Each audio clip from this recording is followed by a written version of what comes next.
పెరుగు తినటం కొంతమందికి చిన్నప్పటి నుంచి సిస్టమ్ ఉండదు, ఆ వాసన పడదు.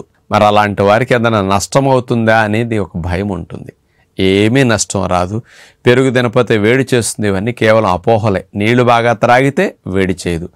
పెరుగు ద్వారా మంచి సూక్ష్మజీవులు, గుడ్ బ్యాక్టీరియాలు బాగా ఎక్కువ ఉండి మనకి ప్రేగులకి, రక్షణ వ్యవస్థకి బాగా ఉపయోగపడతాయి. అది తిననప్పుడు అలాంటి మోతాదు వెళ్ళటం తగ్గుతుంది.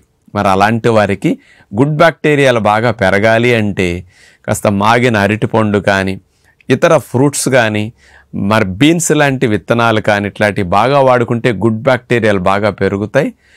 దీనితో పాటు ఎప్పుడైనా టిఫిన్స్ వేసుకున్నప్పుడు రాత్రి పిండి రుబ్బి ఉదయాన్నే వేసుకుంటే గుడ్ బ్యాక్టీరియాలు బాగా పెరగటానికి పెరుగు లేకపోయినా నష్టం రాకుండా కవర్ చేస్తాయి.